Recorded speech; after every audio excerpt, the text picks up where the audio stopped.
एवं आपका प्यारा परिवार स्वस्थ, सुरक्षित, सुखी एवं समृद्ध रहे, यही बात प्रार्थना करते हैं। आप सब ठीक हैं? अब आज हम देखेंगे कि स्त्री और पुरुष को स्नान कैसे करना चाहिए। आप शायद सोच रहे होंगे कि महाराज आप यहाँ कि हमारे स्नान घर तक पहुंच गए। आपको मैं कहना चाहता हूं कि अगर जितने विषयों को आप बहुत महत्व देते हो तो उसमें महत्व देने जैसा ये चीज है स्नान, क्योंकि स्नान से होने वाली कई घटनाएं जीवन में शुभ और अशुभ कर सकती हैं। स्नान बहुत महत्वपूर्ण वस्तु है जिसको समझने के बाद आप पूरी तरह से बोल देंगे कि हाँ सच्ची में स्नान एक महत्वपूर्ण वस्तु। सबसे पहले स्त्रियों को खड़े होकर के स्नान करना ही नहीं चाहिए, और आज की तारीख में हर स्त्री ज्यादातर खड़ी होकर के नहाती है। और जब खड़े होकर की स्त्रियां नहाती हैं तो गर्भ की थैली में पानी भरना और गर्भ की थैली में पानी की गांठें होना और सिस्ट होना और ज्यादा पीछे आगे हो जाना और शरीर में खूब वजन बढ़ जाना, ये सभी चीजें जिसको आप जानते नहीं हैं वो मात्र खड़े होकर स्नान करने से ही होता है। खड़े होकर जब भी हम स्नान करते हैं तो वो जल शरीर में उतर करके गर्भ की थैली में भरता है, इसलिए स्त्रियों को जरूर बैठकर ही स्नान करना चाहिए, वो भी छोटा लकड़ी का स्टूल हो, इस प्रकार बैठे जिससे हमारे पैर अपनी पेट तक ऊंचा आ जाए, तो पेट में दबाव पड़ने के कारण पेट में इकट्ठी होने वाली सभी जल बाहर निकल जाएं, शरीर मजबूत हो, स्वस्थ हो और श्रेष्ठ हो। आज की तारीख में जितनी बच्चियों को मेंसेस का प्रॉब्लम होता है और विभिन्न प्रकार से परेशान होते हैं, और भारत में आज कम से कम 100 में 40% लोगों को पुत्र उत्पत्ति में जो कमी आ रही है, इसका कारण भी बैठ करके नहीं नहाना सबसे बड़ा कारण। निकल जाए, शरीर मजबूत हो, स्वस्थ हो और श्रेष्ठ हो। आज की तारीख में जितनी बच्चियों को तो वो जल शरीर में उतर करके गर्भ की थैली में भरता है, इसलिए स्त्रियों को जरूर बैठकर ही स्नान करना चाहिए, वो भी छोटा लकड़ी का स्टूल हो, इस प्रकार बैठे जिससे हमारे पैर अपनी पेट तक ऊंचा आ जाए, तो पेट में दबाव पड़ने के कारण पेट में इकट्ठी होने वाली सभी जल बाहर निकल जाएं, शरीर मजबूत हो, स्वस्थ हो और श्रेष्ठ हो। आज की तारीख में जितनी बच्चियों को मेंसेस का प्रॉब्लम होता है और विभिन्न प्रकार से परेशान होते हैं, और भारत में आज कम से कम 100 में 40% लोगों को पुत्र उत्पत्ति में जो कमी आ रही है, इसका कारण भी बैठ करके नहीं नहाना सबसे बड़ा कारण बनता है, क्योंकि इससे गर्भ की थैली पर जो ढीलापन आता है, जो गर्भ की थैली एक प्रकार से खिंचाव में आती है खड़े खड़े नहाने से,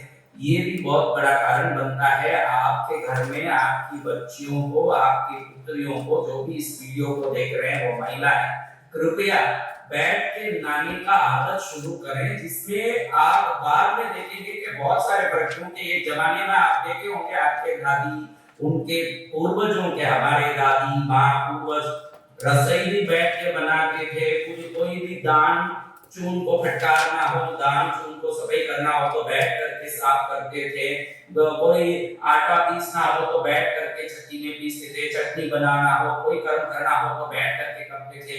आज हम खड़े खड़े रसोई बनाते हैं, खड़े खड़े सब चीजों करते हैं, और खाते भी हम पहले जमाने में लोग नीचे बैठ के खाते थे, क्योंकि भोजन करते समय आप जमीन पर बैठोगे तो अर्थ एलिमेंट, पृथ्वी तत्व का मैग्नेटिक फील्ड आपकी रीढ़ की हड्डी के अंतिम छोर पर मूलाधार चक्र से कनेक्ट होता है, तो पूरी तरह से वो खाने को पचाने की ताकत आप में आता है, और खाना अमृत बन के शरीर में protein, vitamin, iron, zinc, calcium जो जिस जगह पहुंचना उस जगह को पहुंचाने का पूरा काम ये मैग्नेटिक फील्ड एनर्जी करती है। आजकल तो लोग डाइनिंग टेबल पर बैठ करके भोजन करते हैं, आराम से कुर्सी पर बैठ करके भोजन करते हैं, और बहनों खड़ी खड़ी रसोई बना रही है, खड़ी खड़ी खा लेती है, अर्जेंट में थाली उठा करके। जिस काम को बैठ करके करना उस काम को बैठ कर ही करें, तो तो बहुत लाभ हो, क्योंकि आज हम जितना बिल डॉक्टरों को भरते हैं, दवाइयों का भरते हैं, घर में होने वाले वाद विवाद चिड़चिड़ापन से दुखी होते हैं, ये सब कारण यही है कि हमने हमारी जीवन शैली को इस प्रकार से उल्टा कर दिया, जिसका हम अब फल भोग रहे हैं, दुख से, बीमारी से, घर में विवाद वाद संकट से। इसका कारण है कि हमारे पूर्वजों के बताए हुए मार्ग पर चलना हम छोड़ दिए। लड़कियां इतनी वजन मोटी मोटी हो रही है, खड़ी खड़ी नहा रही है, तो जापानीज वाटर हीलिंग के जो एक्सपर्ट है मोजारू एमोटो, उनका वीडियो देखेंगे तो बताएंगे कि भाई पानी में कितनी ताकत है, जिसका सही उपयोग हम समझ लें तो वो पानी हमारे लिए 1000 काम कर सकते हैं। साधारण से साधारण एक गंवार व्यक्ति भी ये बता सकता है कि जब वो बहुत थक जाता है या बहुत ही सुस्त होता है, तो नहाते ही वो एकदम ताजगी महसूस करता है। हम सब, आप भी जब भी नहाते हैं, नहाते ही आप कहते हैं कि मैं नहा के आ गया, बहुत फ्रेश फील कर रहा हूँ, क्योंकि पानी में वो तरंगे हैं जो हमारे अंदर और बाहर की जितनी अशुद्धियां हैं सबको बाहर निकलने की ताकत रखती है।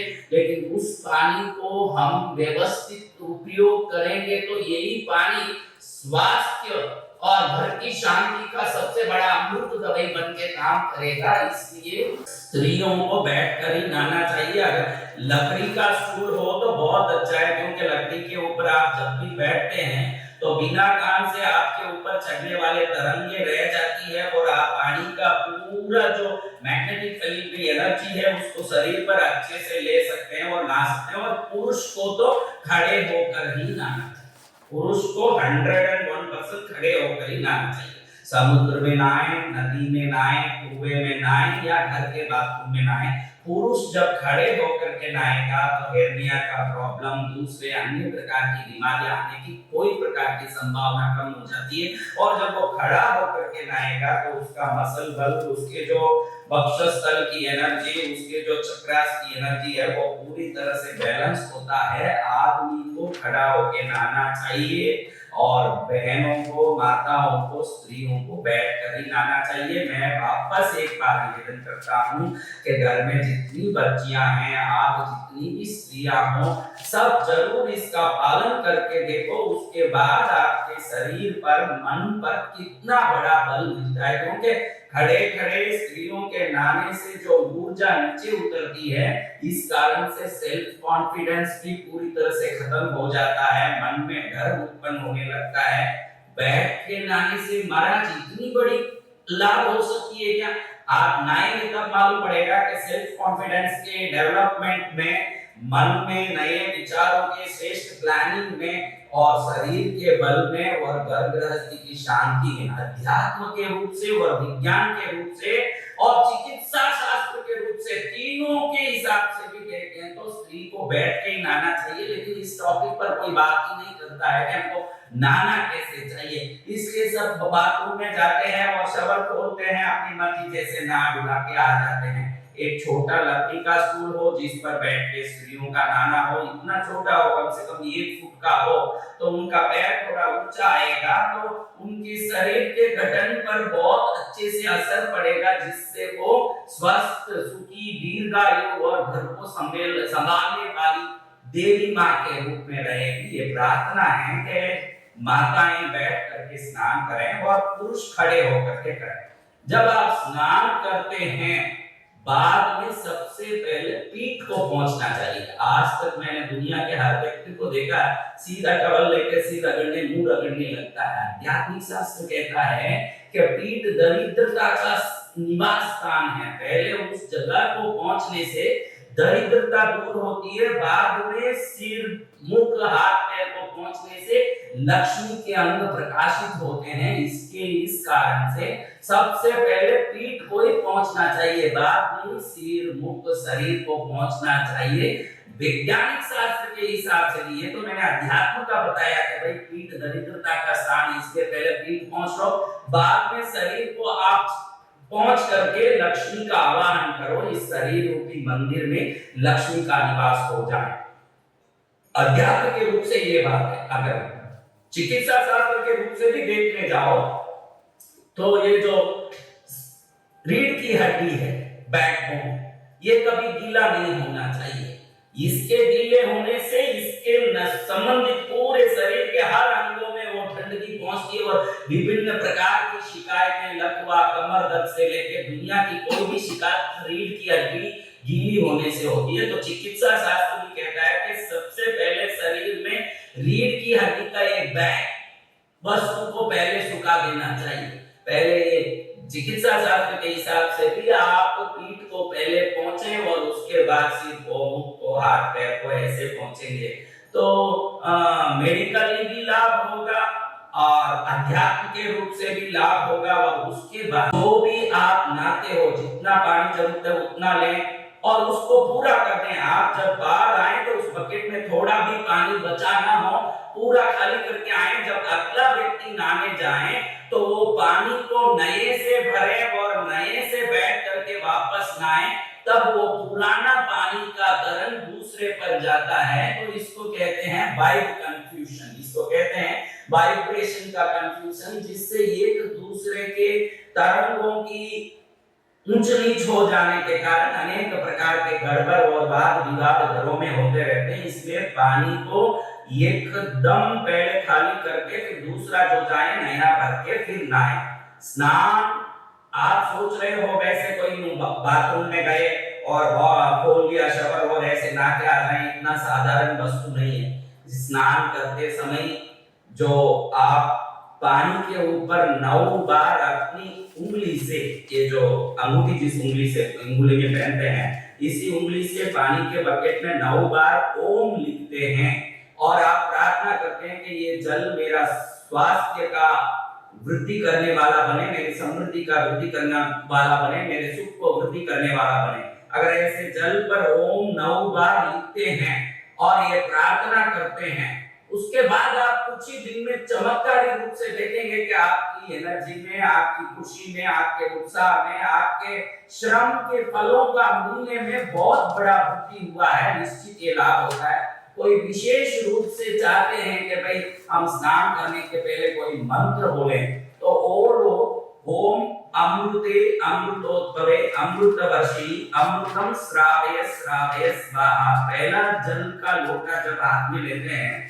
तो इस मंत्र को बोल के उस जग को हाथ में लेके ओम अमृते अमृतोद्भवे अमृतवर्षिणी अमृतम श्रावय श्रावय स्वाहा। जल को हम कहते हैं कि तू अमृत है, अमृत से उत्पन्न हुई है और अमृत की वर्षा करती है, मेरे ऊपर अमृत का स्नान करा है जल माता। ऐसे बोल के जब हम 3 बार इसको पहला जल को ऊपर डालते हैं तो ये जल के तरंगों में हमारी भावना की शक्ति जब प्रवेश करेगी तो ये जल हमारा मनोकामना पूर्वक संजीवनी बूटी की तरह काम करने लगेगा, ये बोल सकते हैं। और कुछ लोग सनातन धर्म के और भारतीय संस्कारों में पले हुए लोग ओम गंगे च यमुने चैव गोदावरी सरस्वती नर्मदे सिंधु कावेरी जले अस्मिन् सन्निधिं कुरु, ये भी बोलते हैं। कुछ लोग सभी नदियों को अपने जल में, अपने ग्रह के, अपने बाथरूम में जो भी बकेट वगैरह रखा है उसमें उन नदियों को आवाहित करते हैं। गंगे च यमुने चैव गोदावरी सरस्वती नर्मदे सिंधु कावेरी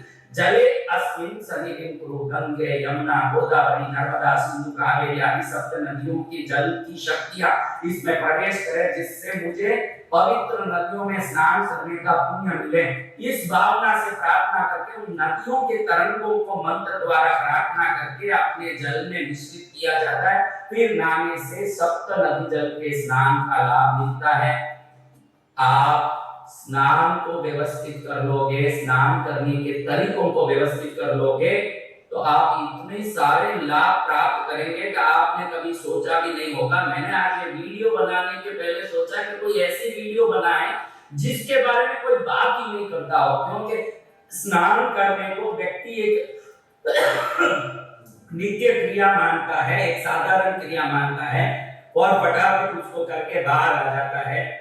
लेकिन जब हम स्नान को हमारे जीवन के नित्य महत्वपूर्ण अंगों में एक वस्तु बना लें और उस वस्तु को व्यवस्थित रूप से करने लगे तो ये स्नान से जो आपको बल मिलेगा, निश्चित ही आप देखेंगे कि लाइफ का टर्निंग पॉइंट में हम जिन जिन चीजों को पूर्वजों ने महत्व दिया उन चीजों को हम भी महत्व देने लगे और वो महत्व को समझें, यही हमारे टर्निंग पॉइंट का सबसे बड़ा कारण बन सकता है।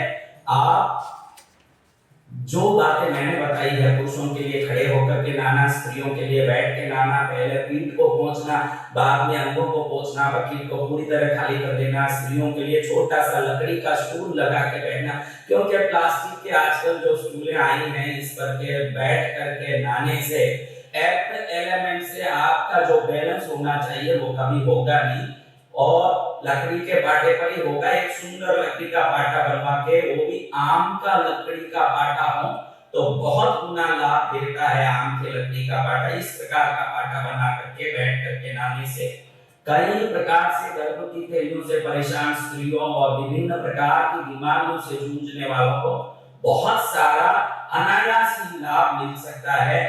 आप इन ज्ञानों से पूर्ण रूप से लाभ उठाएं और इसके लाभ से भारत देश में विभिन्न प्रकार के तकलीफों, दुखों, बीमारियों, संकटों से मुक्ति मिले। मात्र ये एक ही मेरी इच्छा और कांक्षा है। आप एवं आपका प्यारा परिवार स्वस्थ, सुरक्षित, सुखी एवं समृद्ध रहें।